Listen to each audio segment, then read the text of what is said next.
자, 그리고 이번에는 이거 저기 민주당 조국혁신당 합당 관련해서요. 뭐 아시는 것처럼 이해찬 전 총리 그 조문 기간 동안 애도의 기간 동안은 이게 뭐 크게 거론되는 내용이 없었는데 조국혁신당의 황운하 의원이 어제 라디오 출연을 해서 했던 발언이 논란이 됐었죠.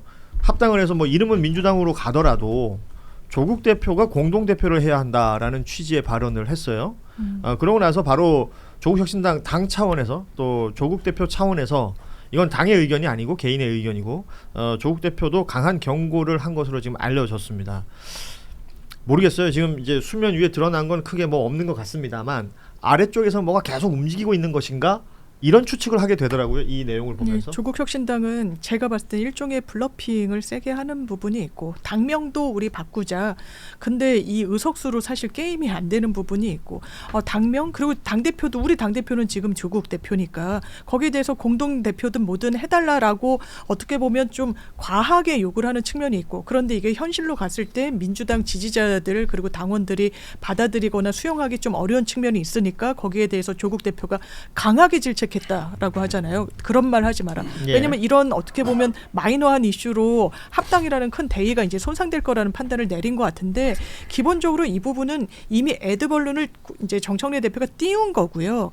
이후에 이 당원 당규상의 절차들이 많이 남아 있습니다. 일단 당원 의견을 수렴해야 되는 절차가 있어요. 권리당원 토론도 실시를 하여야 하고 예. 그 이후에 당무위가 구성돼 가지고 중앙위에서 할지 뭐 전당원 투표로 할지 이런 부분에 대해서 지금 논의를 수렴하는 과정 중에 있는 거다. 그러니까 서로의 말들을 하는 과정 중에 있고 이게 뭐 되든 안 되든 그 절차를 민주당이 밟고 있다 이렇게 말씀드립니다. 어쨌든 갤럽에서는 분위기가 안 좋게 나왔습니다. 조국혁신당하고 합당 관련해서는 사실 이제 반대하는 그러니까 좋게 본다는 퍼센테이지가 28% 정도 좋지 않게 본다가 40%였거든요. 예. 이게 아주 처음에 얘기 나왔을 때보다 훨씬 더 많이 나빠진 건데 김민석 총리가 이제 얘기한 거는 저는 조금 사실은 이게 영향을 좀 미쳤을 거라고 지금 봐요. 김민석 총리도 합당에 대한 전체적인 뭐 그 동의는 있었고 공감대는 있지만 이 시기와 관련해서 과연 이것이 지금 현재 맞았느냐 이제 이런 얘기도 하셨었고 그다음에 본인이 서울시장은 안 나가지만 당대표에 대한 로망은 있다 이제 이런 얘기를 하면서 사실은 이제 분위기가 조금 반전되고 또 대통령을 사실은 끌어들여서 마치 대통령하고 이미 얘기가 된 것처럼 정청래 대표가 얘기를 했지만 사실은 그게 아니다라고 하는 게 여기저기 취재 상황에서는 많이 밝혀졌거든요. 이현주 의원도 그때 본인이 확인했다고 했고 또 저희가 취재한 내용으로도 대통령하고 그 얘기를 그대로 한 건 아니었다든지 이런 게 나와서 아마도 이런 여러 가지 것들이 지금 국민들이 바라보기에는 좀 조국 대표하고 정청래 대표 간에 둘 간에 무슨 야합 같은 걸로 지금 이루어지는 거 아니겠느냐, 절차적으로도 문제가 있는 거 아니냐, 이제 이런 분위기를 좀 가는 것 같아요. 그래서 저 오늘 그 왜 저 텔레그램 뭐 그 메시지 촬영된 거 있잖아요. 뭐 국무위원 한 사람과 민주당 의원 한 사람 간의 메시지다라고 이제 보도가 됐는데 이제 특정된 인물들은 거론이 안 되고 있고요. 네. 저 내용이 나왔어요. 그리고 이제 뭐 뭔가 전반적으로 앞서도 말씀드렸지만 계속 뭐 밑에서 뭐가 있나? 그리고 그 각각의 지지 세력 그리고 각각의 의견들이 여러 형태로 부딪히는 것 같은데 저는 다른 거 차치하고 이 합당이라는 얘기가 나온 이상 흔히 말하는 출구 전략이 있어야 되잖아요. 마무리가 어떻게 될 것이냐. 합당을 한다. 당대표가 제안했는데 합당이 깨지면 예를 들어서 지방선거 전에. 네. 지방선거 전에. 근데 그 모양새나 그 방법론에 대해서 지금 말씀하신 것처럼 뭐 당원들 토론이라든지 투표라든지 이런 과정을 거치는 사이에 바뀔 가능성은 없는 건가요? 아니 당대표가 직접 에드벌론이라는 표현에서 지금 당대표가 직접 제안을 한 건데 그러니까 청와대도 뭐 이런저런 뭐 커뮤니케이션의 문제 이런 소통의 문제 왜 하필 그날 얘기한 거야 뭐 이런 것들이 있을 수 있지만 청와대도 큰 틀에서 우리도 합당해야 된다고 생각한다는 얘기를 정무석이 이미 했고 대변인도 뭐 그렇게 얘기하고 있는 상황이에요 지금. 그러면 되긴 되는 거죠. 근데 이제 이게 얘기하신 것처럼 규모의 차이가 있는데 이걸 당대당으로 대등적으로 할 수는 없는 거잖아요. 그러니까 그 과정에서 그리고 민주당 지지자들 야 굳이 뭐하러 조국혁신당이랑 우리 합당을 하냐 이렇게 생각하는 지지자들이 또 있는 거고. 그러니까 그 과정에서의 어떤 그런 건 있겠지만 근데 이 모든 것이 선거를 앞으로 이제 임박해 가면 야 그래도 우리가 하나가 돼서 더 많이 하는 게 낫지로 갈 거예요. 근데 이거에 대해서 유불리가 있죠. 그러니까 예를 들면 개판은 어떻게 만들어지는 거냐면 같이 선거를 해서 이기는 경험으로 만들어지는 거예요. 그렇죠. 그러니까 정청래 대표는 아직 자기 개파가 없는 거예요. 정청래도 지금 이재명 개예요. 왜냐하면 이재명 대표가 공천을 줘서 한 거고 이재명 대통령을 같이 만들었던 이재명 개예요. 그러면 이번 지방선거에서 정청래 개가 만들어지겠죠.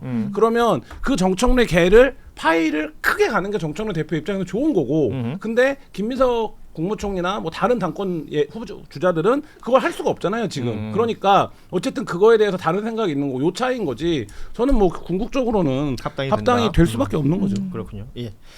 자, 합당 관련된 이야기는 뭐 앞서도 얘기했지만 민주당과 조국혁신당 모두 이해찬 총리 애도 기간에는 이제 적극적인 어떤 의견을 피력하고 있지 않기 때문에 이후에 또 후속 보도 있으면 저희가 정리하도록 하고 저는 그 헌재에서 나온 비례대표 3% 그 저지 룰 있잖아요.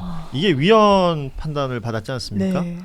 이렇게 되면 이제 28년에 있을 총선에서는 소위 말하는 이제 소수 정당들이 원내에 진입할 수 있는 가능성이 높아진다라는 겁니다. 그래서 이걸 뭐 많은 분들이 저 기사에서도 보시고 뭐 AI도 돌리고 이러시던데 22대 총선 기준으로 돌려보면 뭐 지금 아시는 것처럼 뭐 민주당이 열 몇 석이고 국민의힘이 몇 석이고 이런데 한 석씩 줄어요. 그러니까 민주당, 국민의힘, 조국혁신당이 한 석씩 줄고 그 한 자리들이 어디로 가냐면 자유통일당, 녹색정의당 그리고 새로운 미래 이렇게 한 석씩 갑니다. 물론 뭐 개혁신당에는 변화가 없더라고요. 이런 식으로 그러니까 초미니 마이크로 정당의 이 원내 진입이 가능해지는 구조가 된 거예요. 어떻게들 평가하십니까? 이 위헌 판단 제가 이후에 이제 저도 이 기사 많이 썼던 사람 중에 한 그렇구나. 명인데 근데 요새는 우려가 좀 돼요. 예를 들면 어. 현수막 걸리고 이런 거 보면 이게 이제 애초에는 진보 정당들이 어쨌든 이 3% 룰에 걸려서 원내 진입을 오랫동안 못했던 역사에서 뭐 굳이 이거를 이렇게 할 필요가 있냐 그냥 그 득표수대로 나누면 되지 네. 이런 취지로 이제 저도 기사를 여러 번 썼었는데 요새 보면 지금 이제 분석하신 거에서 보자면 아마 그런 초민의 정당이 극우 정당들이 이제 국회에 들어오는 이게 통로가 될 수가 있죠. 될 수가 있기 때문에 이제 그런 점들이 뭐 그것도 어쩔 수 없다. 그것도 민의를 반영하는 거니까 어쩔 수 없다. 이러면 뭐 사실 맞는데 그러니까 그 부분에 대한 현실적인 우려는 좀 되죠. 그러니까 이게 맞는 것 같아요. 그러니까 진짜 저도 원칙 소수 의견이에요. 원칙적으로 사실은 이제 이 헌재의 의견에 찬성을 하기는 하는데 이 우려가 되는 부분이 이거거든요. 이제 정영식 조한창 재판관이 반대 의견을 그렇죠. 내면서 예. 극단주의 세력이 사회에 대한 분노와 불안을 자극하고 중도 정당보다 빠르게 지지층 결집하면서 이러한 룰 때문에 극단주의 세력이 의회에 진출하게 되면 오히려 사회적 갈등이 크게 조장될 수가 있다. 이 얘기를 지금 하고 있는 예. 건데 실제 우리들이 다 지금 현재 보고 있잖아요. 그렇죠. 이 국민의힘이라고 하는 큰 정당 속에 들어있는 극단적인 사고가 어떤 식으로 그 정당을 망치고 있는지 우리가 직접 보고 있는 상황에서 예컨대 자유통일당 같은 정광훈 씨가 그렇게 주장하는 그런 내용의 당이 정말 자기네 그 지지 신천지나 통일교나 혹은 뭐 자유통일당이나 이런 사람들이 정말 조금만 뭉치면 오히려 이런 것 때문에 정당에 들어가가지고 막 엄청나게 큰 소리를 낼 수가 있는 상황이 되잖아요. 그러니까 그 좀 뭐 위험한 예를 것 들어서 같아요. 어떤 종교를 기반으로 한다면 네. 그 신도가 전체 유권자의 최소. 1-2%만 되면 이게 이제 원내 진입이 가능해지는 거잖아요. 그런 구조가 돼요. 그래서 지금 아까 말씀하신 것처럼 뭐 자유통일당이라는 정당도 그랬던 것이고 향후에 그런 비슷한 당이 생기지 말라는 법도 없지 않습니까? 그렇죠. 그 부분에 있어서의 걱정은 분명히 되죠. 보안입법 만약에 이거를 낮춘다면 뭐 2%로 낮추냐 1% 낮추냐 뭐 이런 논의로 갈 수도 있는데 기술적으로 그럼 2%로 낮추면 또 그 3%대랑 똑같은 거지 뭐. 마찬가지죠. 그러니까 보안입법을 어떤 걸 해야 되냐면 국회의원을 소환할 수 있는 제도가 문턱이 낮아져야 돼요. 그래서 예를 들면 동시에 이렇게 해서 가야 누가 된다. 국회를 예. 들어갔는데 이 국회의원이 사회 통념상에 반하거나 뭐 혐오 발언이나 차별 발언이나 극단적인 주장을 해서 되면 이거를 국민 투표로 소환할 수 있는 이런 것들이 같이 보안입법이 되어야 돼요. 지금은 일단 헌재 위헌 판단인 것이고 이게 지금 300석 기준으로 보면 글쎄요 어떻게 반영될까 생각해 보면 지금 300석이 정해져 있다라고 치면 앞서 얘기한 것처럼 뭐 2% 이렇게 저지선이 또 정해집니다. 그렇죠. 뭐 1.7% 조금 넘어가면 이제 이게 원내에 들어가게 되더라고요. 그러면 뭐 이게 의도적으로 그 머릿수만 채우려고 하는 집단들이 생겨날 수 있기 때문에 그렇죠. 그럴 수 있죠. 이런 것들에 대한 보안입법 우리 김한 기자가 얘기한 것 같이 이런 것들이 동시에 토론이 돼야 될 부분이다 라는 얘기 좀 짚어드리고 다음 이야기는 이제 오늘 금요일이고 일주일을 마감하고 또 사실은 1월의 마지막 금요일이라서 1월이 또 다 됐어요. 너무 신기하다. 그런데 지금 오늘 진짜. 보니까 주식시장 코스피가 종가가 참 5,200? 요새 왜 이러죠? 어찌됐건 소위 말해서 그 반도체 이게 빅3들이 치고 나가면서 5,200 돌파를 했고 코스닥도 좀 6거래일 계속해서 상승 랠리를 하고 있다라는 내용들까지 뭐 제가 주식에 대해서 잘 몰라가지고 그런데 근데 주변 분들 보면 난린 것 같아요. 다들 고무돼 계시죠. 주식을 하는 사람과 그렇지 않은 사람. 예. 그 오늘 장중에 5,300선까지 터치를 했었고 5,224.36% 포인트로 마감이 됐는데 이게 생각해 보면 불과 몇 달 전, 그러니까 1년 전하고 비교해도 뭐 거의 2배 이상 올라 버린 거 아니에요? 그렇죠. 그 SK 하이닉스 같은 경우는 이재명 정부 출범 이후에 260% 올랐어요. 와 그래. 가슴이 뛰어요? 가슴이 억울해서? 불편해요. 네.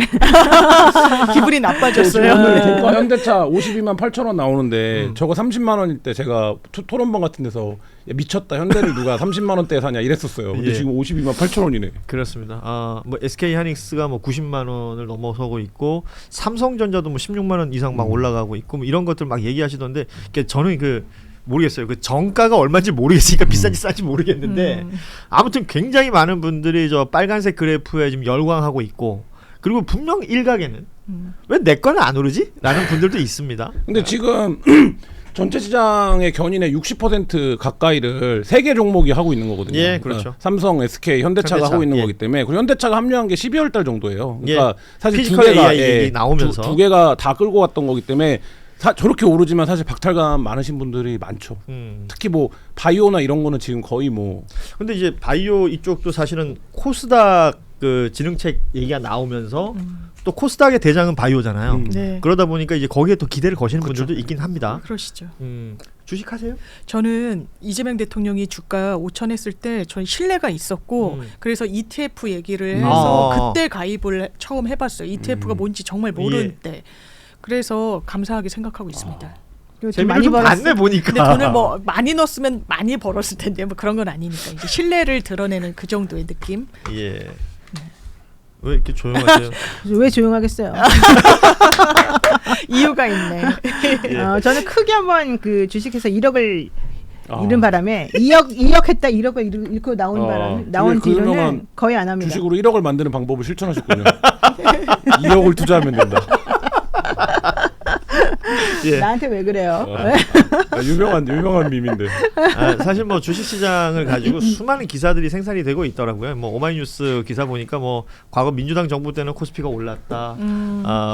소위 말하는 보수 정부가 들어섰을 때 MB 때는 올랐더라고요. 예. 근데 박근혜 윤석열 때 떨어졌다. 뭐 이런 얘기들도 막 분석하고 네. 그러던데 그런 모든 것들보다 결국 시장이 주도하는 거니까. 맞아요. 시장은 결국은 국가나 이 정부가 얼마나 신뢰롭게 향후의 정책을 해줄 것이냐에 따라 많이 달라지는 거잖아요. 근데 네. 이번에 이재명 대통령도 계속 얘기했지만 우리 정부, 우리 국가를 믿어라. 우리 대한민국의 코리아 디스카운트를 없애주겠다. 이 얘기를 계속 하고 있기 때문에 향후 이런 식의 물론 뭐 조금 중간에 조정은 있겠지만 저는 계속해서 잘 될 거라고 봅니다. 사실 뭐 정파에 따라서 주가가 이제 흔들리는 건 이제 정책에 어떤 영향은 있을 수 있겠으나 그렇죠. 뭐 예를 들어서 어떤 사람이 투자하면 떨어지고 어떤 사람이 투자하면 올라가고 뭐 이런 개념은 또 아닐 거 아니냐는 그렇죠. 거죠. 네. 그런데 이제 정치적인 이유인지 혹은 뭐 또 다른 계산인지 처음에 코스피 5천 공약을 냈을 때 뭐 비판했던 여러 사람들의 영상이 지금 박제가 돼 있고 뭐 그걸 가지고 또 여기저기 회자가 되고 있는데 오늘 국민의힘에서 얘기한 걸 보니까 최근에 이제 정부 공직자들 재산 공개한 게 있었는데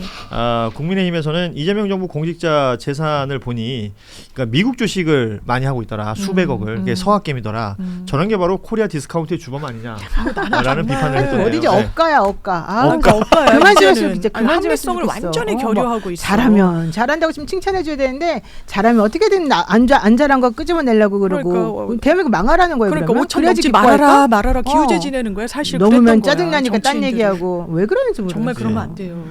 자 전혀 경제하고 상관없는 어떤 논평이 마무리가 됐습니다. 정말 나쁘다. 경제와 상관없이. 네, 나빠. 자 오늘 금요일에 함께했던 뉴스다이브 이제 마무리할 시간이 됐습니다. 주말 사이에도 날씨가 추워진다고 하니까 뭐 이렇게 뭐 나들이 계획이 있으실 수도 있고 뭐 여러 일정들이 있으시겠지만 건강 관리 잘 하시고요. 월요일 오후 3시 30분에 뉴스다이브는 어김없이 다시 찾아뵙겠습니다. 벌써 2월에 저희가 또 다시 뵈야 벌써 되는데 그렇게 됐네. 진짜 시간 빨리 가네요. 예. 7월 17일 다시 공휴일됐습니다. 뭐라고요? 너무 7월 7월 17일. 아, 예, 재헌절 공휴일 맞아요. 됐어요. 맞아요. 예. 너무 좋아요. 7월에 빨간 날이 하나 생긴 겁니다. 예. 제가 땡큐. 수년 전부터 주장을 했었나요? 주장을 했었죠. 아 주장했었어요? 그거 못 들었는데. 일본주의 공화국에서 재헌절을 안 쉬는 건 말이 안 되는 거죠. 그러네. 이게 이 모든 게 다 김한 기자 덕분입니다. 예. 감사합니다. 아, 진짜 고마워요. 네. 이게 뭐야? 마무리가 이렇게 혼잡하다. 다음에 잘하면 되죠. 오늘 여기서 인사드리겠습니다. 여러분 올해도 뵙겠습니다. 고맙습니다. 네, 감사합니다.